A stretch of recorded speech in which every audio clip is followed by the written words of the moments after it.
Ciao ragazzi, benvenuti su Sardinian World. Oggi volevo raccontarvi e mostrarvi come si realizza una cosiddetta cotta di maglia.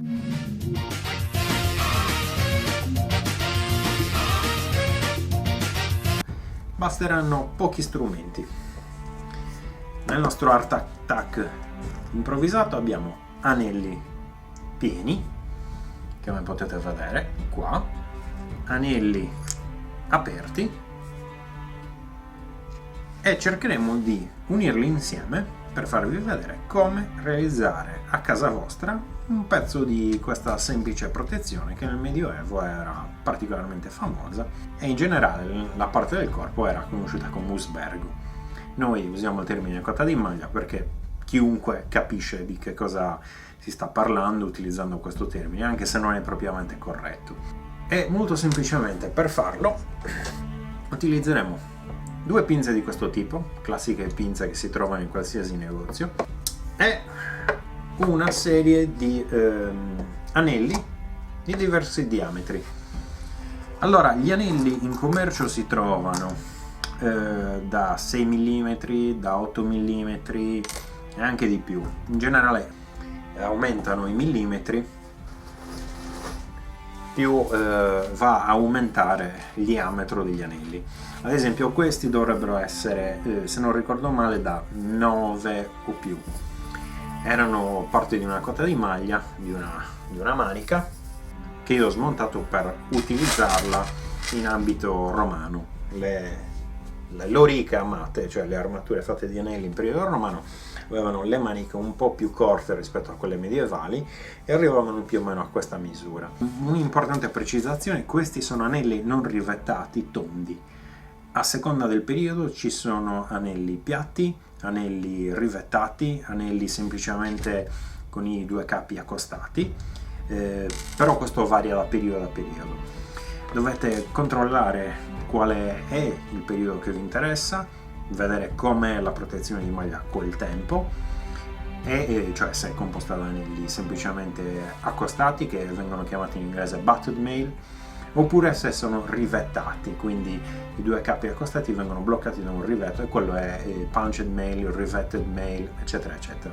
Abbiamo qui da un lato una cotta di maglia brunita con anelli da 8, e questa è normale con anelli un po' più grandi, e qui ne abbiamo una ancora più grande. Questi probabilmente sono addirittura, secondo me, sì, sono più grandi, probabilmente sono da 10 o da 11, e potete vedere come cambia la dimensione.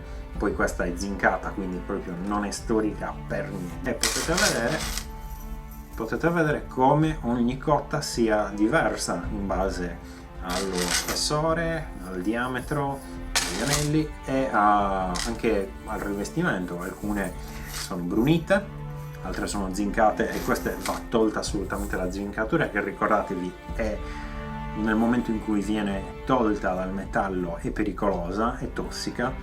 Cioè se infilate questa cotta zincata nell'aceto o in un acido non troppo potente, l'idrogeno che viene sprigionato è dannoso, quindi attenzione. Diciamo sino al, mi pare, III secolo le cotte di maglie non hanno i rivetti, poi da quel periodo in poi iniziano le cotte rivettate. Però bisogna dire che nella storia umana non sempre le cotte sono state, cioè non è che dal III secolo iniziano le cotte rivettate e vanno avanti così sino alla fine. In realtà ci sono cotte non rivettate anche, ad esempio nel 1800, soprattutto in India, ma anche in altre località. Quindi informatevi bene su cosa volete realizzare. Ovviamente io vi farò vedere la cotta più semplice, che è quella butted. Personalmente non sono un nazista della rievocazione, cioè sarebbe ovviamente meglio fare delle cotte rivettate, è sicuramente più filologico, però a seconda della disponibilità economica si può anche optare per questa, soprattutto per un qualcosa come la rievocazione storica, che è una passione e spesso almeno personalmente nelle rievocazioni, più importante è comunicare dei dati veritieri che non avere la fibbia perfetta di quel periodo e poi dire ah sì, castronerie storiche o antistoriche meglio ancora, che sinceramente forse fanno anche più danno. Qualche nota su come si vestono le cotte. Le cotte hanno un senso, cioè non è indifferente il modo con cui viene orientata. Ad esempio potete vedere che in questo modo gli anelli si aprono, in questo modo gli anelli sono più chiusi.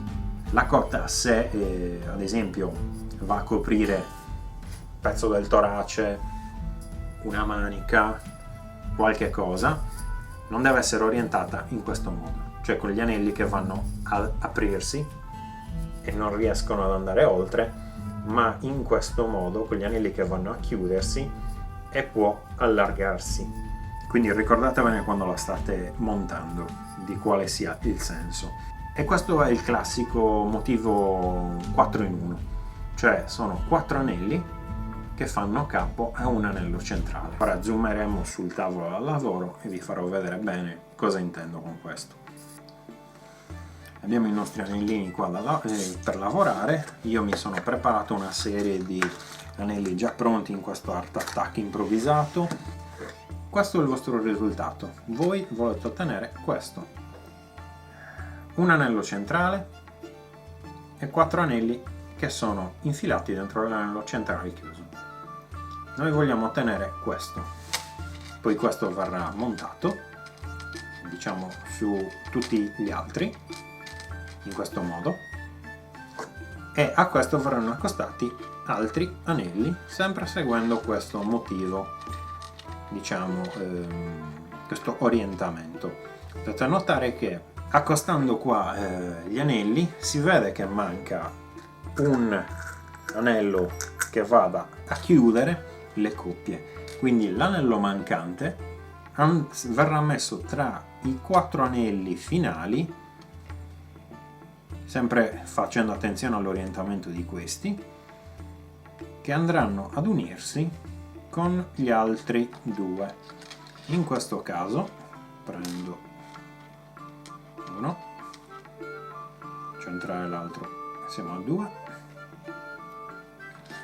e poi vado a fare né più né meno quello che fanno già gli altri anelli centrali, cioè l'anello entra, prende gli altri 2 anelli, riesce, una tiene dall'altro, girano e vanno messi. Ecco qua, abbiamo fatto il nostro primo pezzo di Battle Man. Io cosa preferisco fare? Preferisco farmi i quadrati, ok? Quando ho realizzato abbastanza di questi, quindi 4 anelli dentro un anello, ne faccio tanti, li lancio dentro un contenitore e continuo a farne all'infinito. Questo è il metodo più veloce per riuscire a montare tanti anelli e insomma dare anche un ordine, un senso a quello che state facendo, altrimenti potrebbe diventare qualcosa di abbastanza disordinato. In realtà l'ordine in queste cose è fondamentale. Ad esempio qua ho una serie di anelli, potete vedere lo sporco che lasciano, una serie di anelli aperti. Questi vengono dati così, diciamo, già aperti di base come fornitura comprandoli. Adesso noi andremo a unire questi con un anello magari aperto ed è molto facile. Si mette 1, 2, non importa il senso perché è sempre la stessa cosa. Potete, non c'è modo di sbagliare senso in questo momento del montaggio. Accostiamo ed è fatto. Un altro è fatto. Stessa cosa, bisogna cercare l'anellino in cui infilare gli altri. 1, 2, 3 e 4 e così via. si stringe con due pinze, una in un senso e una nell'altro, e si uniscono. In realtà se avessimo degli anelli già pronti e volessimo fare questo lavoro in maniera più filologica, dovremmo rivettare questo anello che abbiamo appena chiuso. Magari gli anelli pronti potrebbero anche essere pieni, privi del rivetto. Ovviamente questo è un modo più veloce, perché rivettare ogni singolo anello è veramente un delirio. Cosa facciamo?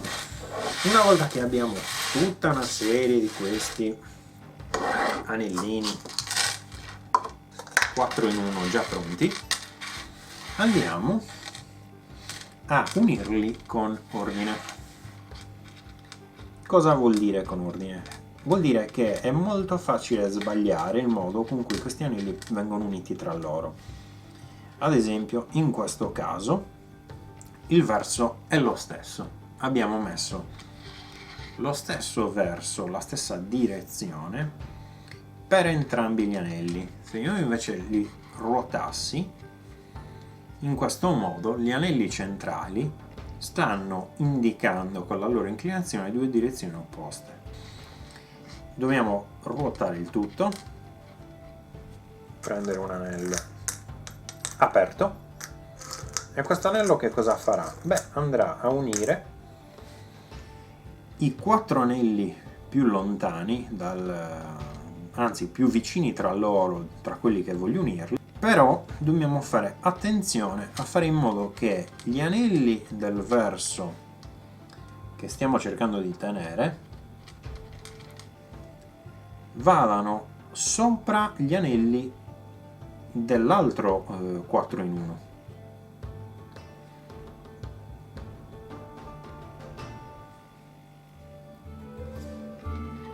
Che dovrebbe essere così. 1 e 2 e chiudiamo. Ok, abbiamo fatto giusto. Perché abbiamo fatto giusto? Perché potete vedere che tirando la cotta gli anelli risultano, anzitutto quelli centrali hanno la stessa inclinazione e direzione, e quelli tra loro più vicini al centro potete vedere che con questo movimento vanno a incastrarsi tra di loro. Cosa significa? Che possono sovrapporsi. E così è stato fatto un primo segmento. Di questi bisogna farli tutti, ad esempio. Questi sono pezzi realizzati partendo sempre con questo metodo e cercando di unirli. Questa brunita è stata fatta secondo questo metodo. Questo è quello che vi dicevo per gli anelli centrali. Questo è il modo con cui voi andrete a montarli. Ad esempio questa è la verticale e questo è in orizzontale. Perché? Perché se voi montaste all'opposto questo il verticale, gli anelli andrebbero ad aprirsi, e una volta aperti ovviamente sono brutti da vedere, si vede il vestito sottostante, l'imbottitura molto più facilmente, ma soprattutto è sbagliato perché un oggetto qua riuscirebbe a entrare molto più facilmente. Facciamo il caso con una lamettina che ho qui, potete vedere come tirando su sia molto più facile, mentre se sono invece in questo modo ovviamente entrerà lo stesso, la lama entrerà lo stesso, però potete vedere che è più difficile, in realtà per la lama è più facile trovare un ostacolo in questo modo, mentre se è già aperto di suo, tac, eccolo là che spunta fuori. Quindi ricordatevi sempre il verso con cui state montando e cercate soprattutto di fare le cose con metodo. Spero che il video vi sia piaciuto. Se vi è piaciuto allora mettete il mi piace, condividete, iscrivetevi al canale e noi ci ritroviamo qui per nuovi video di combattimento, archeologia sperimentale, storia, archeologia. Un caro saluto, a presto, ciao!